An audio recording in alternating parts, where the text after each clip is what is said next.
இயேசுவின் நாமத்தினாலே இந்த மாலை நேரத்திலே உங்களை அன்போடு விட வாழ்த்துகிறேன். வேதத்தின் வெளிச்சம் என்ற நிகழ்விலே விலகி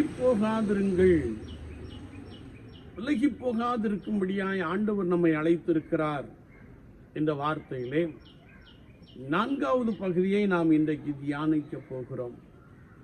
மனிதன் தேவ பிரசன்னத்தை விட்டு விலகுகின்ற பொழுது அவன் வெகுவாய் பாடுபடுகின்ற ஒரு அனுபவத்தை குறித்து கடந்த நாளிலே நாம் தியானித்தோம். யோனா கர்த்தருடைய சமூகத்தினின்று விலகினான். அவன் சென்ற கப்பல் சேதத்துக்குட்பட்டது என்பதை நாம் நன்றாய் அறிந்திருக்க முடியும். இன்றைக்கும் ஏசாயா தீர்க்கதரிசியின் புஸ்தகம் 1ஆம் அதிகாரம் 2ஆம் வசனத்தை நாம் வாசிக்கின்ற பொழுது, கர்த்தருக்கு விரோதமாய் கலகம் பண்ணி கர்த்தரை விட்டு பின்வாங்கி போனார்கள் என்ற ஒரு வார்த்தையை நாம் இங்கே வாசிக்கிறோம். ஆண்டவர் இஸ்ரவேல் ஜனங்களை பார்த்து, என் ஜனமே கேள், வானமே கேள் என்று சொல்லி ஆண்டவர் தம்முடைய ஜனங்களை குறித்து மிகுந்த பரிதாபத்தோடு கூட, மிகுந்த அங்கலாய்ப்போடு கூட பேசுகிற ஒரு வார்த்தையை நாம் இங்கே தெளிவாய் அறிந்து கொள்ள முடியும். ஏனென்றால் கர்த்தரால் தெரிந்து கொள்ளப்பட்டவர்கள், கர்த்தரால் அழைப்பை பெற்றவர்கள் தேவனுக்கு விரோதமாய் கலகம் பண்ணி கர்த்தரை விட்டு பின்வாங்கி போனார்கள்.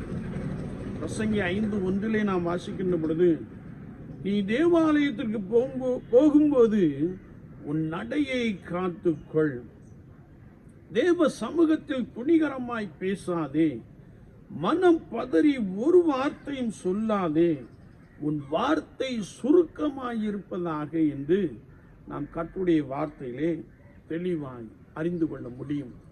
என்னை கேட்டுக்கொண்டு இருக்கிற என் அன்பு தெய்வ ஜனங்களே, என் அன்பு தேவ மனிதர்களே, கர்த்தரால் அழைப்பை பெற்றவர்களே, நாம் அநேக விதங்களிலே கர்த்தருடைய அழைப்பை மறந்து கர்த்தருடைய சபையில் கர்த்தருக்கு விரோதமாய் கலகம் பண்ணுகிற காரியத்தை நாம் நம்மில் சிலர் செய்து வருகிறதை நாம் தெளிவாய் அறிந்திருக்கிறோம். கர்த்தருடைய சபை என்பது கர்த்தராகிய இயேசு கிறிஸ்து சிலுவையிலே சிந்தின இரத்தத்தினாலே சம்பாதிக்கப்பட்ட சபை என்பதை குறித்து நாம் நன்றாய் அறிந்திருக்கிறோம். இந்த கர்த்தருடைய சபைக்கு நாம் செல்லுகின்ற பொழுது அங்கே துணிகரமாய் பேசாமலும் கலகம் பண்ணாமலும் இருக்க வேண்டும். ஆனால் நாம் கர்த்தருக்கு விரோதமாய், கர்த்தருடைய சபைக்கு விரோதமாய் அழைப்பை மறந்து கலகம் பண்ணி ஆண்டவரை விட்டு விலகி நிற்கிற ஒரு காட்சியை நாம் காண முடியும்.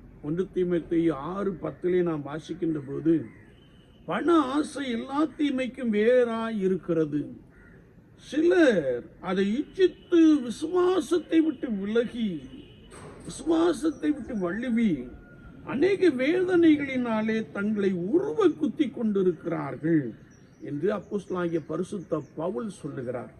இன்றைக்கு ஒருவேளை திருச்சபை அல்லது கர்த்தருடைய சபை என்று நாம் பார்க்கின்ற பொழுது எல்லாரும் அல்ல, சிலர் பண ஆசைக்கு தங்களை உட்படுத்தி கொண்டு பண ஆசையினாலே தேவனை விட்டு விலகி தங்களுடைய விருப்பத்தை நிறைவேற்றுவதிலே தீவிரம் காட்டுகிற சிலரை நாம் காண முடியும்.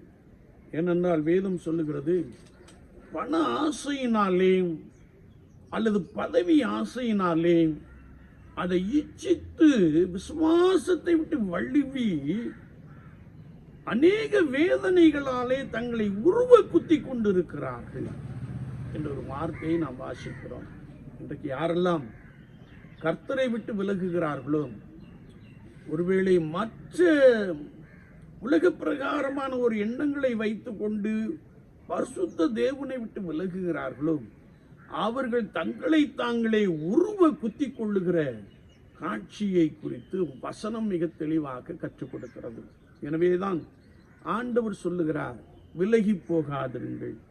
நீங்கள் எதற்காக ரட்சிக்கப்பட்டீர்களோ, எதற்காக அபிஷேகம் பண்ணப்பட்டீர்களோ, எதற்காக அழைப்பை பெற்றீர்களோ, அதிலே நீங்கள் உறுதியாயிருங்கள் என்று கர்த்தருடைய வார்த்தை நமக்கு மிக தெளிவாக கற்றுக் கொடுக்கிறது. கர்த்தருக்கு விரோதமாய் மாத்திரம் ஒரு நாளும் கலகம் பண்ணாதிருங்கள். கர்த்தருடைய சமூகத்திலே துணிகரமாய் பேசாதிருங்கள். கர்த்தருடைய வார்த்தையிலே பலப்படுங்கள். ஆண்டவருடைய அழைப்பை உறுதிப்படுத்திக் கொள்ளுங்கள்.